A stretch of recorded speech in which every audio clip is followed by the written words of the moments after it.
আমার অভ্যাস হলো আমি ফজর নামাজের সময় যখন উঠি তখন আমার বিবি, ছেলে, মেয়ে, ছেলের বউ যা আছে 14 গোষ্ঠী গরু যারা আছে সব বেড়ে উঠাই, তোমরা পড়ো আমি পড়তেছি, এইভাবে উঠাই।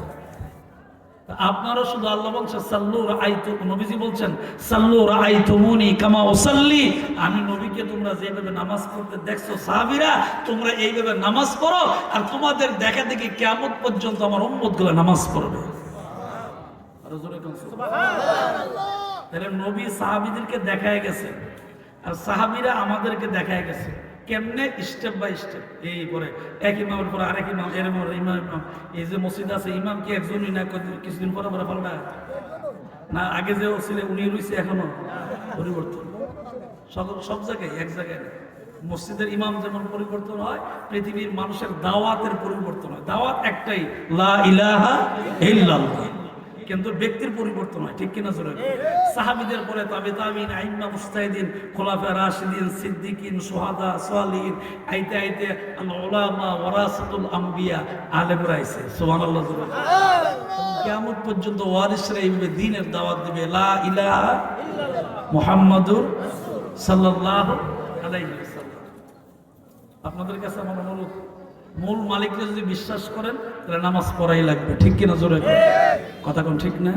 এই পৃথিবীতে আল্লাহ তাআলা যাকে সবচেয়ে বেশি আদর করতেন, সবচেয়ে বেশি ভালোবাসতেন, উনি হইল নূর নবী মুহাম্মদ রাসূলুল্লাহ সাল্লাল্লাহু আলাইহি সাল্লাম। চিৎকার দেন সুবহানাল্লাহ। এর চেয়ে আল্লাহ তাআলা কাউকে বেশি ভালোবাসেন না, এর চেয়ে সুন্দর করে আল্লাহ কাউকে বানান নাই। কিন্তু আল্লাহর হুকুম 63 বছরের জিন্দেগি পার হওয়ার পরে মক্কায় 53 বছর, মদিনায় 10 বছর পার হওয়ার পরে আল্লাহ ডাক দিয়েছে, আজরাইল তুমি আমার নবীর কাছে যাও, রূহ নিয়ে আসো, নবীর হায়াত শেষ। তবে আজরাইল সাবধান, এটা কিন্তু দুনিয়ার সাধারণ মানুষ না, এটা উনি হলো আমার শ্রেষ্ঠ নবী, সুতরাং মালাকুল মউত তুমি যে রূহ কবজ করবা কমপক্ষে 3 বার অনুমতি নিয়ে। আরো জোরে কর, কয়বার? আমরা জিজ্ঞাসা করবো আমারে দেখা মাত্র তো রক্ত পানি হয়ে যাবে, অবস্থা বড় দেখা মাত্র। আজরাইল রে, যারা আজরাইল যা মদিনায় আমার নবীর কাছে চলে, যারা আজরাইল 63 বছর পূর্ণ হয়ে গেছে, মদিনায় আর থাকবে না, মদিনায় রওজার ভিতরে শুয়ে যাবে। মদিনার রওজার মাটিটা এমন দামি, মদিনার রওজার মাটি আরশ আজিমের চেয়ে আরো দামি।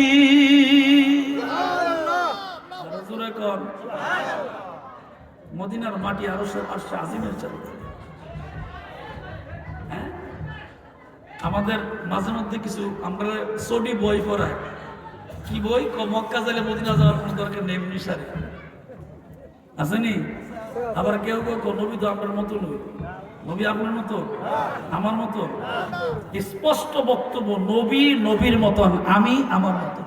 কথা কয় ঠিক কিনা? আল্লাহ তাআলা কোরআনে কারিমে বলছেন, কি বলছেন? এই কথাটা কারো ব্যাপারে বলেন না, আল্লাহ বলেন ওয়ামা আরসালনাকা ইল্লা রাহমাতাল লিল আলামিন।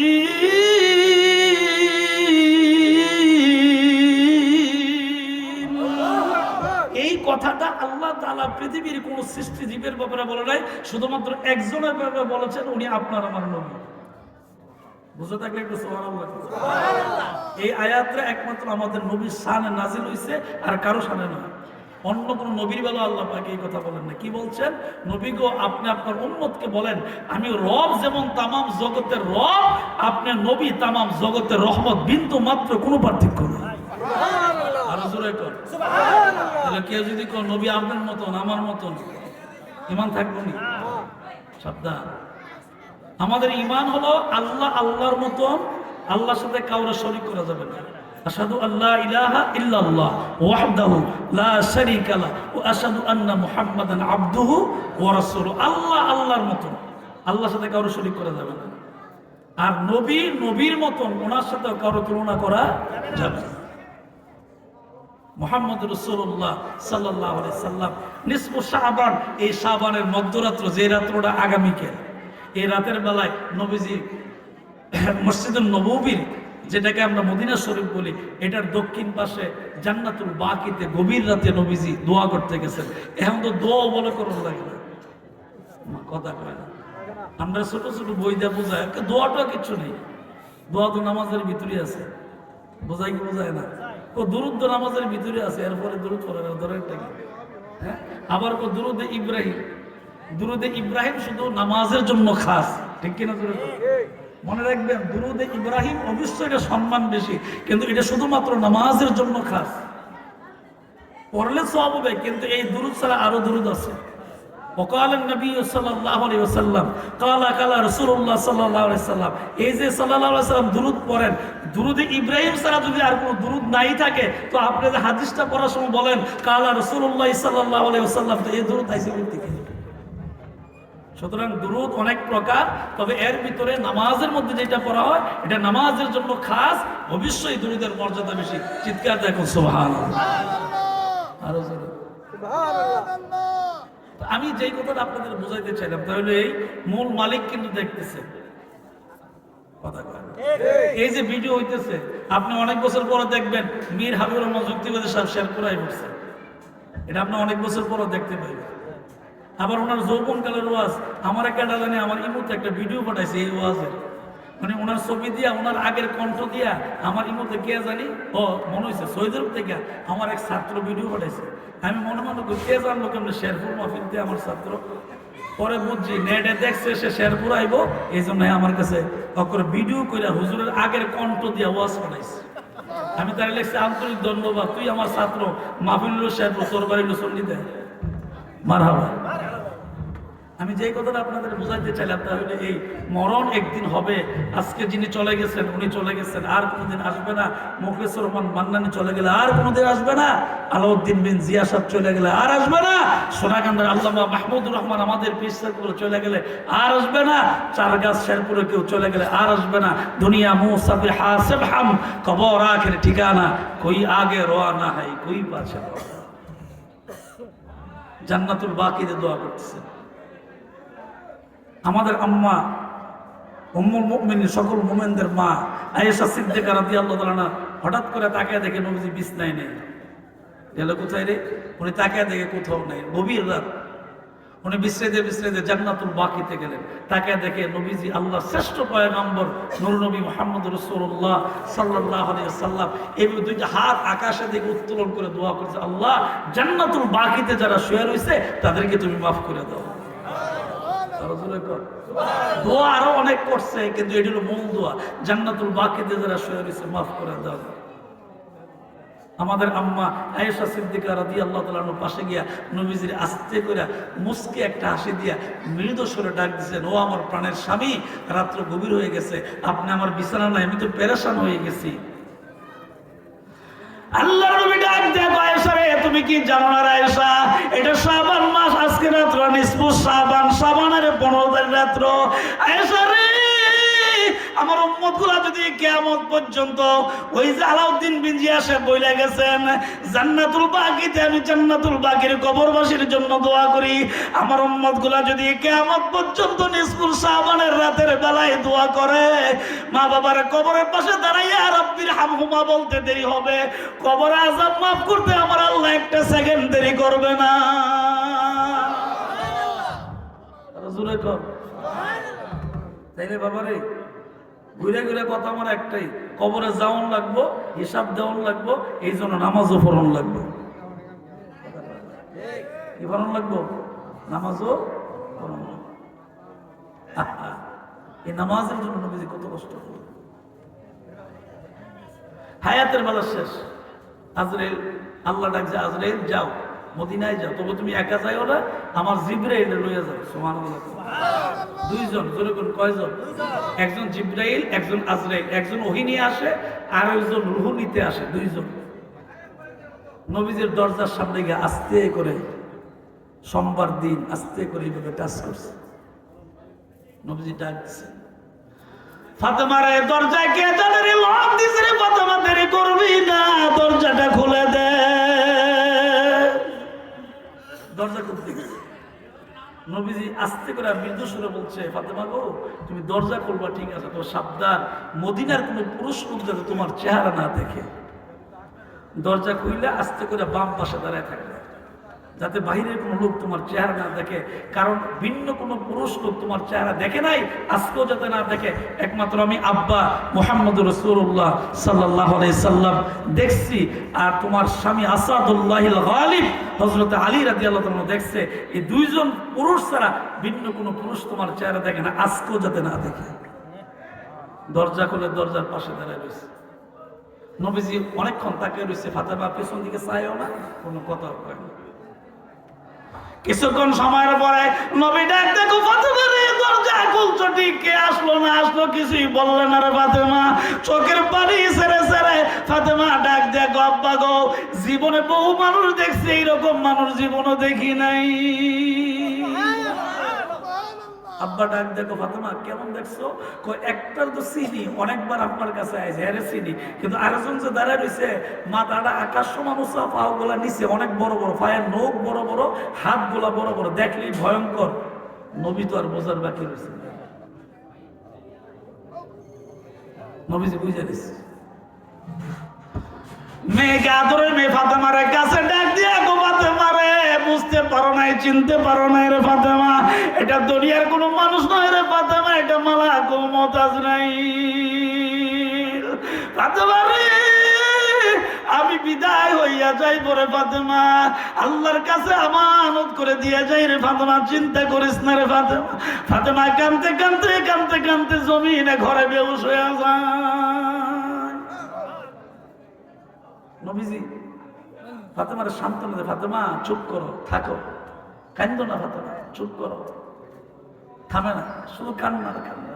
কিছুক্ষণ পার হওয়ার পরে আল্লাহ নবী আস্তে করে কানের কাছে নিয়ে ডাক দেখো, ফাতেমা রে কান্দিস রে ফাতেমা, আমি বাবা তোরে ওয়াদা দিয়া যাই, তুমি মদিনার জমিন থেকে কবরে যাইতে দেরি হবে, জান্নাতুল ফেরদাউসে তোমার সঙ্গে আমার দেখা হইতে দেরি হবে না। ফাতেমা আমি তোমার একটা সুসংবাদ দিয়ে গেলাম, তুমি মদিনা রওজায় শুইতে দেরি হবে, কবরে যাইতে দেরি হবে, জান্নাতুল ফেরদাউস ওই উঁচু মাকামে আমার সঙ্গে তোমার দেখা হইতে দেরি হবে না। হঠাৎ করে এত বড় কান্না, আস্তে করে উনি মুচকে হাসি দিলেন। ঘরের সবাই দেখলেন। নবীজি আস্তে করে ডাক দেখো, ফাতেমা তোমার আম্মা সহ আরো যারা আছে ঘরের ভিতরে, তোমরা একটু মেহেরবানি করে পেছনে চলে যাও, কারণ যারা আছে এরা আমার সঙ্গে দেখা করবে। পেছনে চলে যাওয়ার পরে সর্বপ্রথম জিব্রাইল ঢুকছে। তো জিব্রাইল তো নবীজির কাছে সবসময় আসেই হয়নি, জিব্রাইলের সঙ্গে কথাবার্তা হয়েছে। এমন সময় জিব্রাইল ডাক দেখো, নবী গো আমি আজকে একা আসি নাই, আরেকজন আমার সাথে আইছে। কে আসছে? মালাকুল মউত আজরাইল আসছে। আসো বলতে, আপনি অনুমতি না দিলে আসবে না। নবী গো এই চারগাছ শেরপুরের ভাইয়েরা, নবী চিনলাম না। আজরাইল কারো অনুমতি নেয় না, কিন্তু এখন নবীর কাছে অনুমতি চায়। জিব্রাইল ডাক দেখো, নবী গো অনুমতি না দিলে আজরাইল ঘরে প্রবেশ করবে না গো নবীজি। জিব্রাইল অনুমতি দিলাম, প্রবেশ করতে হবে আদবের সহিত। আগেকার আমরা ছাত্র যারা ছিলাম, শিক্ষক দেখলেই পাও ধরে সালাম করতাম, অঙ্ক বেদাত। মা বাপ দাদা দাদি নানানি 14 গোষ্ঠীরে পায়ে ধরে সালাম করছি, বেদাত হয়েছে না। আরেকবার এরিগাত লাগাতে গিয়া পিছনে গাদি দেয়া যায়, হাইটা বেদাত হয় না। মা বাপের সালাম করলে বেদাত হয়, হাই রে বেদাত্রী।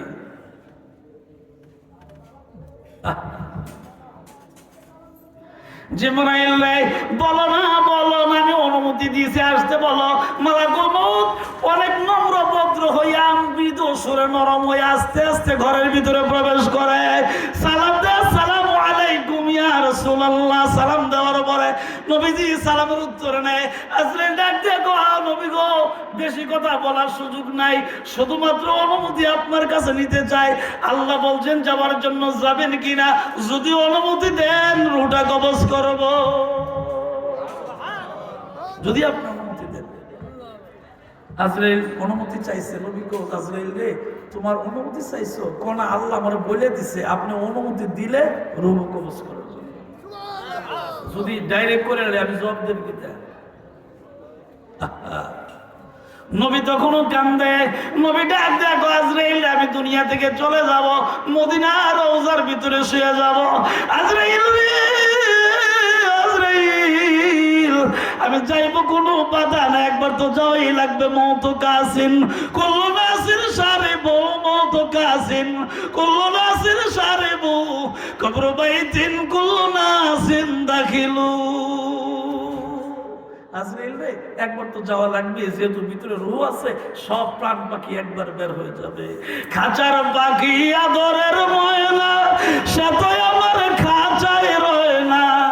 ঠিক নেই? থাকবে? ধরে রাখতে পারবেন?